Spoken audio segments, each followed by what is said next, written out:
دعا مانگنے میں کیا چیز حائل ہوتی ہے؟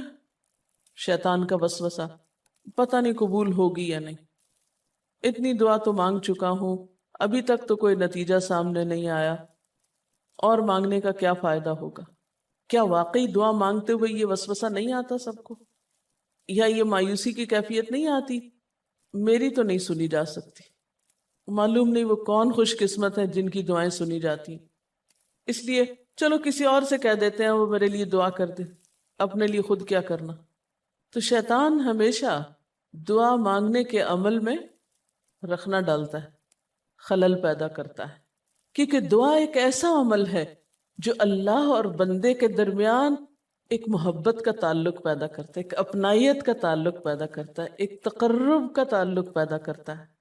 جب انسان اپنے رب سے مانگتا ہے تو اس کا احسان مند ہوتا ہے، اس کے قریب آ جاتا ہے، اور مانگتا انسان کس سے ہے؟ جس پر مان ہوتا ہے، جس پر یہ یقین ہوتا ہے کہ وہ دے گا، جس پر اعتماد ہوتا ہے کہ وہ میرا بہت خیر خواہ ہے، میرا بھلا کرنے والا ہے۔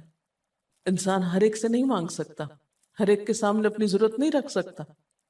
تو اگر دیکھا جائے تو ایک اللہ کی ذات ایسی ہے کہ جس سے یہ ساری توقعات پوری ہو سکتی، اللہ کے سوا کوئی نہیں کہ جو انسان کے ساتھ ایسا معاملہ کر سکے۔ اس لیے تمہارا رب کہتا ہے کہ مجھ سے مانگو، اس کو پسند ہے بندوں کا مانگنا۔ اچھا، یہ جو دعا ہے اس میں صرف کسی چیز کا براہ راست نام لے کر مانگنا ہی شامل نہیں، یعنی مانگنے کے طریقوں میں صرف ایسا ہی نہیں کہ ہم کہ یا اللہ فلاں چیز مجھ کو دے دے۔ اس کے کئی انداز ہو سکتے ہیں۔ ایک تو یہی براہ راست کسی خاص چیز کا سوال کرنا، یہ بھی بہت اچھا ہے۔ بندوں سے سوال کرنا برا ہے، لیکن اللہ تعالیٰ سے سوال کرنا تو عبادت کا درجہ رکھتا ہے۔ یعنی کتنا پیار آتا ہے نا اللہ تعالیٰ پہ کہ ضرورت ہماری ہے اور ہمارے اس مانگنے کے عمل کو بھی عبادت کہہ رہے ہیں، کیونکہ ایک تعلق ہے نا، وہ وقت اس کی یاد میں گزرتا ہے، اس کی طرف متوجہ ہو کر گزرتا ہے، اس لیے وہ وقت بھی عبادت بن جاتا ہے، وہ عمل بھی عبادت ہو جاتا ہے۔ تو ایک تو یہ کہ جیسے ہم سوال کرتے ہیں اللہم انی اسألک کہہ کے دعا مانگتے ہیں، یہ جتنی مسنون دعا میں آپ نے دیکھا ہوگا اسألک برابر سوال کا لفظ ہے۔ لیکن کچھ دعائیں ایسی ہوتی ہیں جس میں سوال نہیں کیا جاتا، صرف اللہ تعالیٰ کی حمد و ثنا کر دی جاتی ہے، جیسے حضرت ایوب علیہ السلام نے کہا تھا انی مسنی الضر وانت ارحم الراحمین۔ یہ بھی دعا کا ایک انداز ہے، مانگا کچھ بھی نہیں، بس اپنی تکلیف کا اظہار کر دیا اور اللہ تعالیٰ کی حمد و ثنا کر دی، مجھے تکلیف پہنچی ہے اور آپ سب سے بڑھ کے رحم فرمانے والے۔ یہ بھی نہیں کہا آپ رحم فرمائیے، کہا آپ تو سب سے بڑھ کے رحیم ہیں اور میری تکلیف آپ جانتے ہیں۔ یہ بھی ایک سٹائل ہے۔ اسی طرح کوئی ذکر کر دینا، مثلا استغفار پڑھنا۔ اب استغفار پڑھنے والے کے لیے کتنی خوشخبریاں ہیں کہ اس کا ہر مسئلہ آسان ہو سکتا ہے اس کی وجہ سے۔ خیر اس میں تو بخشش کی طلب ہوتی ہے، ایک طلب کا انداز ہے، لیکن استغفار جو ہے وہ عام دعا سے ذرا مختلف ہے۔ اسی طرح درود شریف پڑھنا، اس میں اپنے لیے تو آپ کچھ بھی نہیں مانگ رہے ہوتے، نبی صلی اللہ علیہ وسلم کے لیے مانگ رہے ہیں، لیکن وہاں کیا ہو رہا ہے کہ جب آپ ان کے لیے رحمت کی دعا مانگتے ہیں اللہ تعالیٰ آپ پہ 10 رحمتیں فرماتے ہیں۔ یہ بھی ایک مانگنے کا انداز ہے۔ اب درود شریف پڑھنا جو ہے باعث برکت بھی ہے، عبادت بھی ہے، ذکر بھی ہے، اور ایک طرح کی دعا بھی ہے۔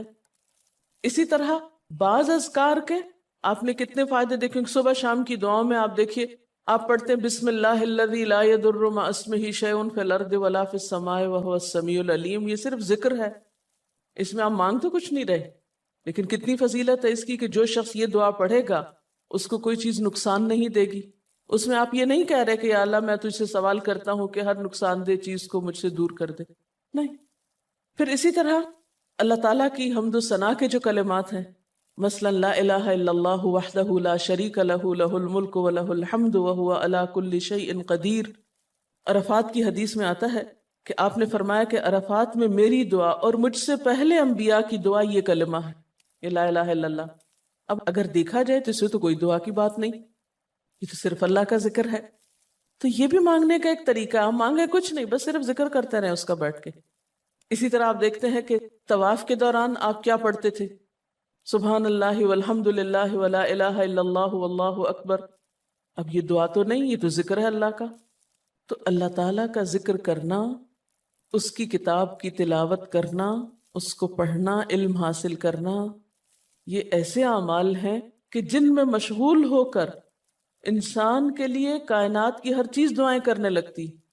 طالب علم کے لیے بہت سی مخلوق دعائیں کرتی.